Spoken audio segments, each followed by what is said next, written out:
Welcome back to another English lesson. In today's English lesson, we are going to talk about how you can watch President Trump becoming president in English. This lesson will be great for anyone studying for the IELTS or TOEFL exam, if you want to have better English conversations, or maybe you want to become an American citizen. We will go over at least 20 terms to help you achieve your goal. This is not the first time Trump has been sworn in as president. We'll talk more about that English phrasal verb in a second, but it is going to be big news here in the United States in just a couple days. We will go over terms like inauguration, oath of office. We will talk about who the Chief Justice is and why they are important. We will talk about the First Lady. We will talk about what it means to transition. We have to talk a little bit about the Constitution. Of course, we will talk about some of the important dignitaries. And of course, that phrasal verb I mentioned earlier, sworn in. If that sounds useful to you, please don't forget to hit that like button so other English learners will be able to find the lesson. Subscribe so you never miss another English lesson, and let's get started. Let's talk about this first one, inauguration. For each of these terms, I will have a picture, I will have the official definition, and I will use it in a sentence. Inauguration, that is a noun. That is what you will be watching. And it is a ceremony where someone officially becomes president. The inauguration of the president takes place in Washington, D.C. And we will talk about what building it takes place in just a second. The person who wants to become president needs to take the oath of office. Let's talk about what that means. It is a promise made by the president to do their job honestly and follow the law. We'll talk about what that law is a little bit later. During the inauguration, the president takes the oath of office. And usually what happens during the oath of office is that the president will place their left hand on a holy book, maybe the Bible, and then they will raise their right hand, just like that person is doing in the picture. If we go back to the picture for inauguration, there is a hand that looks like it might be on some holy book. Most men choose to put their hand on the Bible, but there have been 2 times when presidents did not put their hand on the Bible. Our 6th president, John Quincy Adams, did not put his hand on the Bible. Instead, he put his hand on a book of law, a law book. And Theodore Roosevelt became president in 1901 after William McKinley was killed. We might say he was assassinated. There wasn't a Bible available, so he did not put his hand on a Bible. The Capitol building, that's like the center for our government, is the building where this inauguration happens. Let's get the official definition below as to what the Capitol building is. The Capitol building in Washington, D.C., where Congress meets. The inauguration ceremony happens near the Capitol, and it usually happens outside, but guess what? This time will be different. Breaking news just moments ago, a source confirming to Fox News that President-elect Trump and Vice President-elect J.D. Vance will be sworn in indoors at Monday's inauguration. I believe this is only the second time this has happened. The last time it happened was 1985 with none other than Ronald Reagan. I, Ronald Reagan, do solemnly swear that I will faithfully execute that I will faithfully execute the office of President of the United States. the office of President of the United States. There are dangerously cold temperatures that are moving into the region, and it will be the coldest inauguration in 40 years. I asked my best friend Chat GPT, how many times has the inauguration happened inside? They told me once in John Moreau's second inauguration. Yeah, so if a president gets elected to another term, remember each term is 4 years and presidents can only serve for 2 terms, but every time a president gets elected again, even if it's the same president, they have another inauguration. So James Monroe's second inauguration was held inside. Looks like there was a snowstorm that day.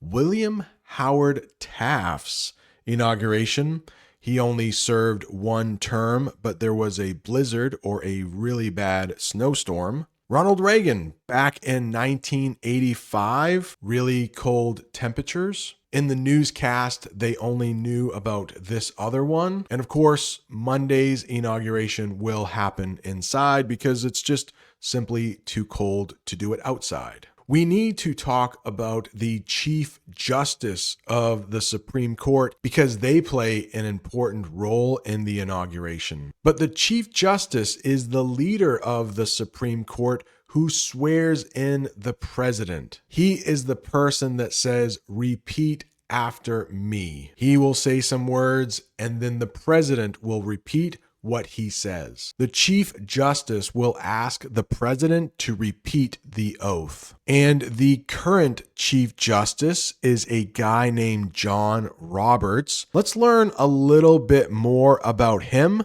Chief Justice John Roberts became the 17th Chief Justice of the United States on September 29th, 2005, after being nominated by President George W. Bush. Maybe we should talk a little bit about that.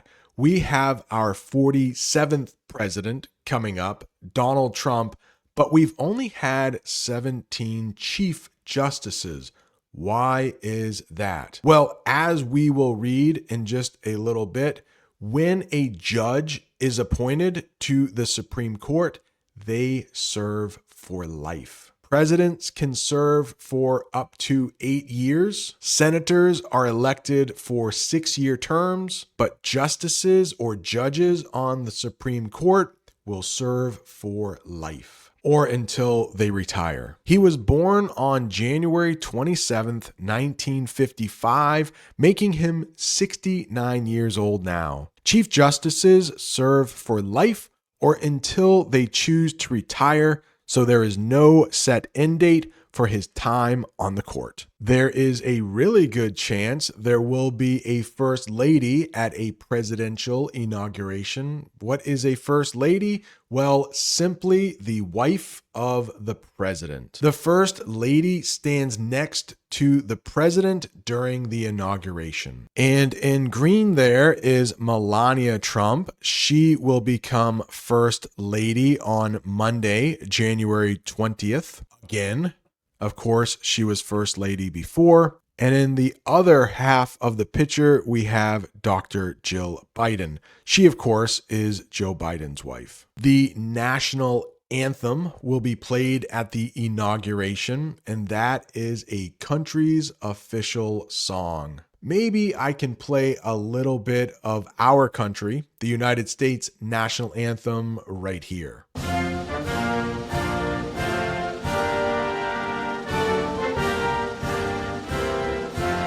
Everyone stands to sing the national anthem at the ceremony. And in the United States, a lot of people will put their right hand over their heart when the national anthem is played. Not always, but a lot of people do. And if you are wearing a hat, it is respectful to take your hat off during the national anthem. Please let me know in the comments, which country are you watching this English lesson from, and do you like your national anthem? I happen to really like mine, and when it is played very well, I honestly will sometimes get a little tear in my eye. Of course, the newly elected president will have to give a speech.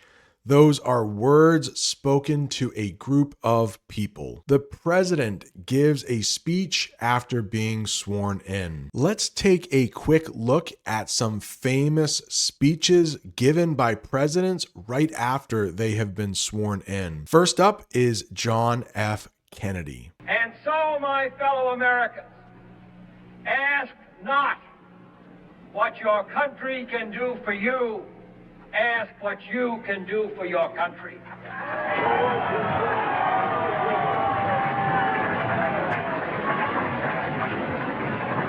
My fellow citizens of the world, ask not what America will do for you, but what together we can do for the freedom of man. Now let's take a look at Ronald Reagan's inaugural speech. Inauguration is the noun, inaugural is the adjective. We shall reflect the compassion that is so much a part of your makeup. How can we love our country and not love our countrymen? And loving them, reach out a hand when they fall, heal them when they're sick, and provide opportunity to make them self-sufficient so they will be equal in fact and not just in theory. And that speech is called the inaugural address. Presidents will often talk about unity after they are sworn in. Think about it. During the election, the two candidates often fight quite a bit. There were a lot of arguments between Kamala Harris and Donald Trump. Usually when the president is elected, they talk about bringing the country back together, or unity.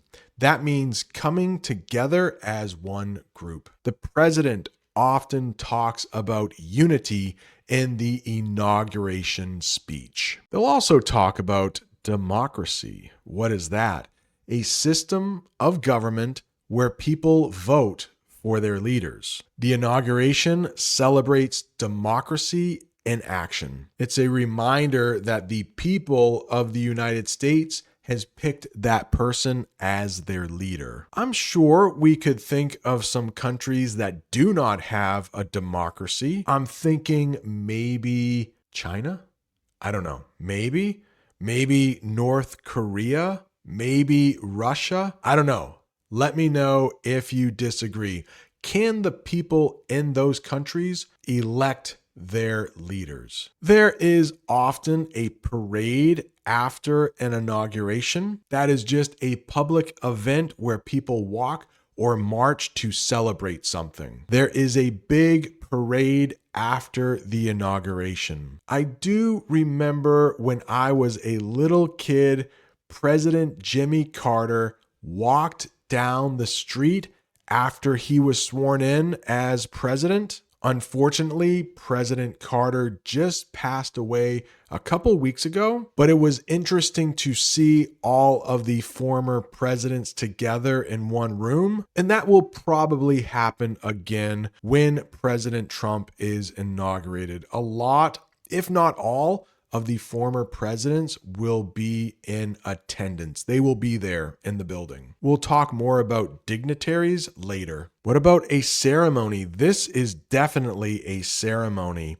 a formal event to celebrate something important. The inauguration ceremony happens once every 4 years. And of course, another type of ceremony is a wedding ceremony. What about this? Transition. We'll talk about this word twice, but a transition is a change from one thing to another. The inauguration marks the transition to a new president. Let's take a closer look at this picture. This man might have grown up in India, but he has moved to the United States. That would be quite a transition. Let's look at the sentence below. He had a difficult transition moving from India to the United States. Maybe a different language, definitely a different culture, maybe some different food, maybe a different job. it could be quite a difficult transition. I must mention the Constitution when talking about the presidential inauguration.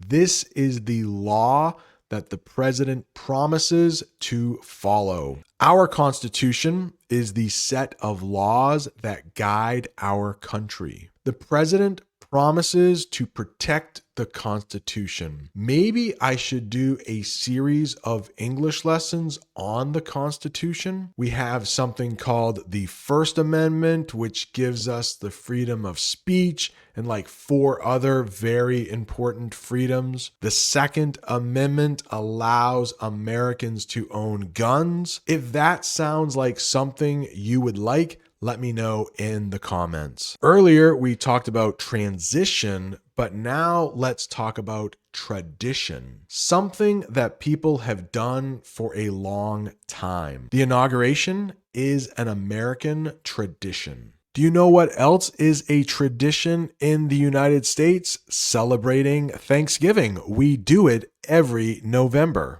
I think I have an English lesson or 2 on this channel about Thanksgiving. Okay, so let's get into what dignitaries mean, because there will probably be a lot of dignitaries in attendance. These are important or famous people at an event. Many dignitaries attend the inauguration ceremony. Elon Musk will be there. Who is Elon Musk? The CEO or boss at Tesla and SpaceX. He gave $200 million to elect Trump. Musk will help Trump over the next 4 years. I have done an English lesson on what Elon Musk will do for President Trump. I will leave a link to that at the end of this one. Jeff Bezos will also be there. He is the founder of Amazon. Those last 2 men are very rich. And guess what?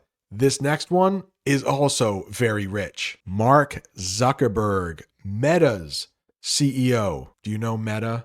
Like Facebook, Instagram, WhatsApp? Meta's CEO will not only attend the inauguration, but also host a black tie ball in Trump's honor. And a ball is just like another way to say a very fancy party. Xi Jinping, the president of China, will not be there, but he was invited. Xi Jinping, the Chinese president, received a personal invitation from Trump. However, he declined the offer and is expected to send his vice president instead. Viktor Orban, he is the head of state in Hungary. Let's talk a little bit more about him. The Hungarian prime minister has been invited to the inauguration, reflecting Trump's outreach to various global leaders. I think Trump and Viktor Orban are pretty good friends. You may have heard of this guy, Barack Obama. He was the center of attention for 2 inaugurations. He was elected president twice. The former president will attend the inauguration, keeping with the tradition of peaceful transitions of power. We'll talk more about that peaceful transition of power in just a minute. Do you know who will not be there? A former first lady, Barack Obama's wife, Michelle Obama. The former first lady will not attend the inauguration. Some people think she is doing this because she doesn't like Trump. She did not attend former President Carter's funeral. I am not saying this, but some people are saying she and Barack Obama are not getting along. I've seen some news reports about that. I don't believe it. I don't think there is enough evidence to say that. I think it's more likely that she does not like President Trump. Going back to these dignitaries, all of the former presidents and their wives, including Joe and Jill Biden, will be in attendance. Let's talk a little bit more about this picture. On the left is a man named George H.W. Bush. He was once our president. Unfortunately, he has passed away. Next to him is Barack Obama. In the middle is George W. Bush. He is the son of George H.W. Bush. Next to him is Bill Clinton, another former president. And all the way on the other side is a man named Jimmy Carter. Yes, a former president. Unfortunately, he passed away just a couple weeks ago at the age of 100. Here we have an English phrasal verb, sworn in. That means officially start a new job after taking an oath. The president is sworn in during the inauguration. And we talked about transition before. This is very much the same. Peaceful transfer of power. We say that a lot when one president takes over for another president. It means changing leaders without violence or fighting. The inauguration shows the peaceful transfer of power. That means very important or special in history. Every inauguration is a historic event. The vice president will also be sworn in, and that is the person who is second in command to the president. Hopefully, the president never dies in office, but if they do, the vice president will become president. Let's look at a sentence that uses vice president. The vice president also takes an oath during the inauguration. And our new vice president's name is J.D. Vance. When the president is officially sworn in, yes, he is president, but he also becomes commander-in-chief. And that is the president's role as the leader of the military. After the inauguration, the president becomes commander-in-chief. Yeah, so hopefully the United States does not go to war while President Trump is president, but if we do, he will be the leader of the military. Now, he can't officially declare war. That is the job of the Senate. But once war is declared, he is the leader of the military. I hope that is helpful. I hope now when you watch the inauguration in English, you will know more terms. Right down there is an English lesson I did about Elon Musk's role in the Trump presidency. Thanks so much for watching. See you next time.